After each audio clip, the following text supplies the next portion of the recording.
मोहमुख पंचक्रोशीतर्फे आमदार नितीन पवार यांचा नागरी सत्कार. लोकप्रतिनिधी म्हणून काम करावंच लागेल. आमदार नितीन पवार. शेती क्षेत्रात नव्याने येणारे नवीन तंत्रज्ञान, कृषी प्रदर्शन, कृषी मेळावे यांना शेतकऱ्यांनी भेटी देऊन शेतीपूरक व्यवसायावर भर देऊन पारंपरिक शेतीला नवे पर्याय शोधायला हवेत, असे आवाहन कळवण सुरगाणा मतदारसंघातील कळवण तालुक्यातील मोहमुख पंचक्रोशीतर्फे झालेल्या नागरी सत्कार सोहळ्याप्रसंगी ते बोलत होते. जामशेत धरणाबाबत बोलताना आमदार नितीन पवार यांनी सांगितले की धरणाच्या कामासाठी 43 कोटी इतका भरघोस निधीची मंजुरी मिळाली असून तांत्रिक अडचणी दूर करून प्रत्यक्ष कामास लवकरच सुरुवात केली जाईल. यावेळी आदिवासी सेवक DM गायकवाड यांनी आपले मनोगत व्यक्त करताना पंचक्रोशीतील आमदार नितीन पवार यांना झालेले कमी मतदान याबाबत जाहीर नाराजगी व्यक्त केली. तसेच मतदान कमी झाले म्हणून काम कमी होईल असा कोणताही गैरसमज ग्रामस्थांनी करू नये अशी विनंती देखील यावेळी केली आहे. चिंचोरे येथील पोलीस पाटील सोमनाथ कुवर यांनी आमदार नितीन पवार हेच तालुक्याचे भाग्यविधाते व विकास पुरुष असल्याची भावना यावेळी व्यक्त केली आहे. तसेच मोहमुख येथील माजी उपसरपंच विजय जाधव यांनी ग्रामस्थांना आमदार महोदयांच्या माध्यमातून सुरू झालेल्या कामांची व नियोजित कामांची माहिती देत कैलासवासी AT पवार साहेबांपासून ते आमदार नितीन पवार यांचे खंदे समर्थक म्हणून नेहमीच सोबत असल्याची भावना यावेळी व्यक्त केली आहे.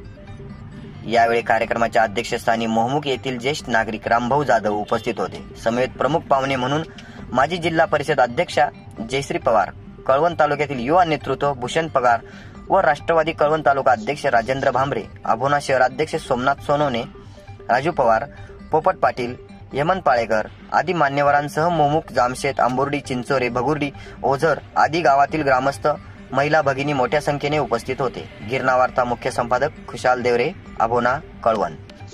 सुरगाणा तालुक्यात बी आदिवासी बांधव राहतात, इकडे बी आदिवासी बांधव राहतात. सुरगाणा तालुक्यात 19,000च्या डायरेक्ट 48,000 मतं पडतात ना, आपल्या भागात 20,000 मतं कमी पडतात. याचं दुःख मी एक कार्यकर्ता म्हणून मला वाटलं, यापुढे वाटेल, पण मला गॅरंटी आता मला समजलं की बरीचशी मंडळी भाऊंकडे जातात.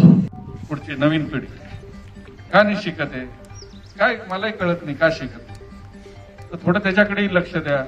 मुलांनी काही नाही, एखादी नोकरी केली पाहिजे, बाकी दूध व्यवसाय केला, कुठला तरी व्यवसाय केला पाहिजे ना, शेतीबरोबर जोडत व्यवसाय. तुम्ही उंबरठाणच्या पुढे, काठीपाड्याच्या पुढे जा, किती दूध कलेक्शन होतं बघा दुधाचं. तेवढ्या परिसरात 30,000 लिटर दुधाचं कलेक्शन आहे जर्सी गाई त्या भागात, सुरगाण्यात, उंबरठाण परिसरात, गोंदुने गटात.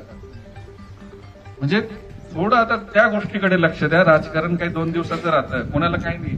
उद्या मी जरी काल पडलो असतो ना, मलाही 50,000 पेन्शन मिळालं असतं. एक लक्षात घ्या, लोकप्रतिनिधींच्या जास्त हे जे काही भांडणात नादी लागायचं नाही. आपल्या तालुक्यांनी फक्त कोण काम करतात याच्या मागे राहायला पाहिजे, एक लक्षात ठेवा.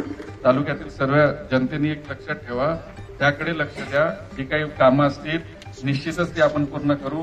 आणि पाटील, तुमची इच्छा आहे ना जामशेतला काय यायचं, मी येतो एक दिवस, मग तेव्हा आपण राजकारणावरती बोलू. मतं कुठे गेले कुठे नाही गेले नेहमीच सांगेन त्याप्रमाणे. पण बरं येतो नक्की येतो, पण माझ्यापेक्षा ती ताई ज्या येईल बरोबर. वस्ती त्या रस्त्या संदर्भात पावसाळ्यामध्ये एक महिलांचा मोर्चाही गेला होता. गावात गावठाण नसल्यामुळे बरीचशी वस्ती उठून ती त्याच्या मालकीमध्ये गेलेली आहे आणि तिथं रस्ता नसल्यामुळे पावसाळ्यामध्ये त्यांचे बरेचसे हाल होतात. शाळेत येणारे विद्यार्थी किंवा एखाद्याची मौत झाली तर अंत्यविधीसाठी आजारी पेशंट, तेवढा 1-1.5 किलोमीटरची रस्त्याची आमची मागणी आहे. ते निवेदन आम्ही या ठिकाणी आणले. आमच्या गावामध्ये साहेबांनी जे विकास कामं केली त्याबद्दल आमच्या गावकऱ्यांतर्फे मी त्यांचे आभार मानतो. साहेबांनी केलेल्या कामामुळे आमचंही गाव सुजलाम सुफलाम झालेलं आहे आणि त्याचेच ऋण फेडण्यासाठी आज आम्ही या ठिकाणी उपस्थित झालेलो आहोत. आणि गावात तर आम्ही साहेबांच्या वेळेनुसार एक कार्यक्रम ठेवण्याची इच्छा आहे, परंतु तसं आम्ही गायकवाड साहेबांना किंवा पवार साहेबांना सांगून तो कार्यक्रम ठेवला जाईल. आमच्या या पंचक्रोशीतील महत्त्वाचा विषय जामशेत धरणाचा गायकवाड साहेबांनी सांगितला, अतिशय जिव्हाळ्याचा विषय साहेब, तो पण लवकरात लवकर मार्गी लागावा. गायकवाड साहेबांनी जी खंत व्यक्त केली ती अतिशय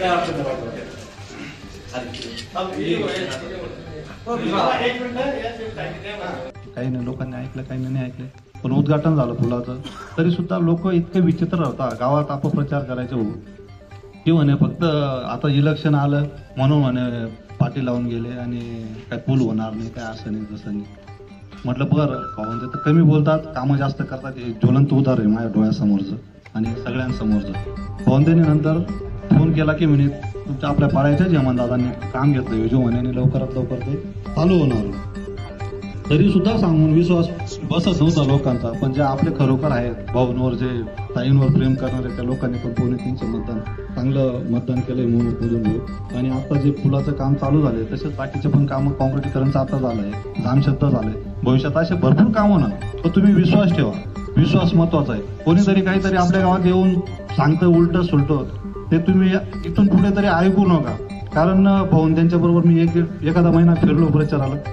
कमी बोलणं आणि जे आहे ते काय असं काही जास्त काहीतरी मी एवढं करेल तेवढं करेल, पण जे काम सांगितले होते ते सगळं तालुक्यात तुम्ही जाऊन पहा. कुठल्याही गावात गेले तर कामं चालू आहे. नांदोलीला जा, नांदोलीला तुम्हाला काम दिसल. गोवापूरकडे जा, असं काही नाही की इथं मतदान नाही झालं म्हणून वा काम बंद. आपलं 2 कोटीचं काम एक छोट्याशा मुमुक सारख्या ठिकाणी काम चालू आहे. हा आम्हाला फार अभिमान आहे भाऊ. इथून पुढे आपण सगळेजण ताईंच्या बरोबर आणि भाऊंच्या बरोबर आपण राहणार आहे आणि राहू. मी तर शब्द देतो, मी जोपर्यंत म्हणजे काय म्हणतो आता तसं जेव्हा जीव आहे तोपर्यंत मी भाऊंबरोबरच राहणार आहे. कारण अशा माणसांबरोबर नाही राहायचं तर मग कोणाच्या बरोबर राहायचं. माझे वडील होते, दादासाहेबांबरोबर कायम राहिले, तसंच मी पण भाऊंबरोबर राहणार आहे आणि तुम्ही पण राहावं ही मी इच्छा व्यक्त करतो.